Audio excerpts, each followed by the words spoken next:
Job chapter 4, verses 1 through 21. King James Version. Then Eliphaz the Temanite answered and said, If we essay to commune with thee, wilt thou be grieved? But who can withhold himself from speaking? Behold, thou hast instructed many, and thou hast strengthened the weak hands. Thy words have upholden him that was falling, and thou hast strengthened the feeble knees.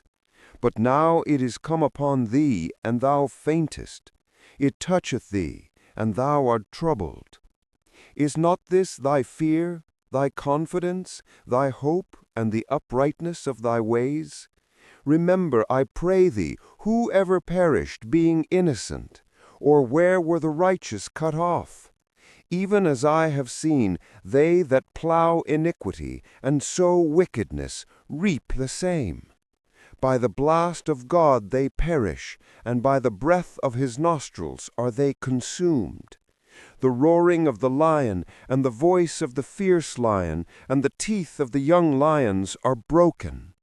The old lion perisheth for lack of prey, and the stout lion's whelps are scattered abroad.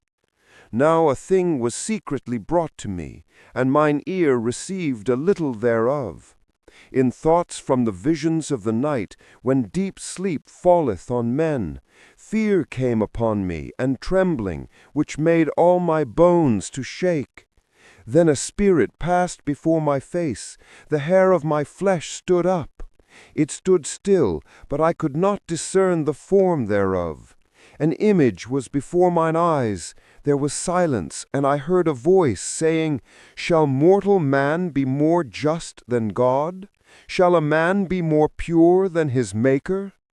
Behold, he put no trust in his servants, and his angels he charged with folly. How much less in them that dwell in houses of clay, whose foundation is in the dust, which are crushed before the moth?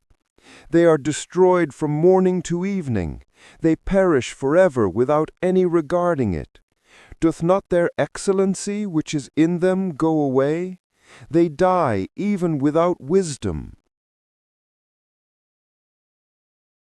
If this content is reaching you and helping you, please like and subscribe. It will help our algorithm for others to find us.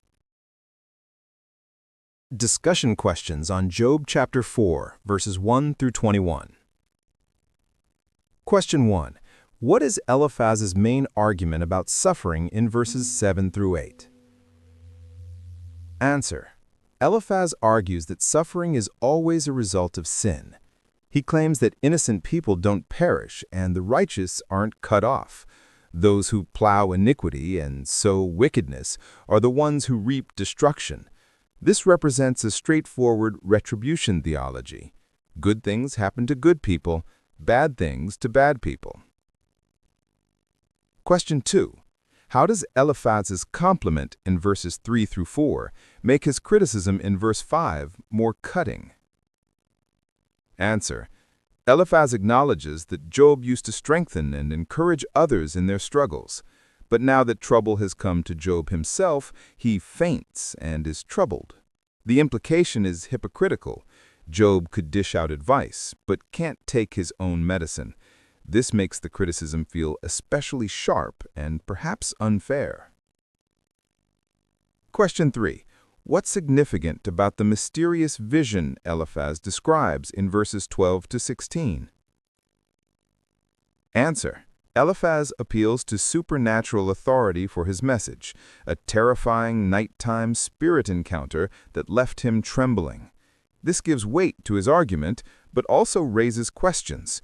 Was this really from God? The eerie, ambiguous nature of the vision, he couldn't discern its form, makes us wonder if Eliphaz is reading too much certainty into a frightening but unclear experience. Question 4. What does the voice's message in verses 17 to 21 actually say, and does it support Eliphaz's conclusion? Answer. The voice says humans can't be more righteous than God, and even angels are imperfect in his sight. Humans, made of clay and dust, are fragile and mortal.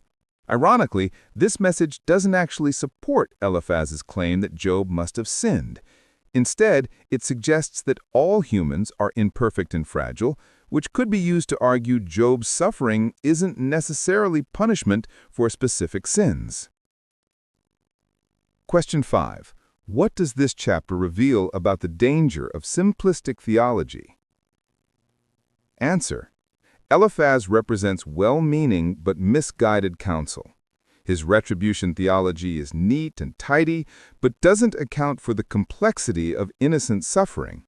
The book of Job will ultimately challenge this oversimplified view, showing that suffering isn't always punishment, and that mystery exists in God's ways that we can't fully understand.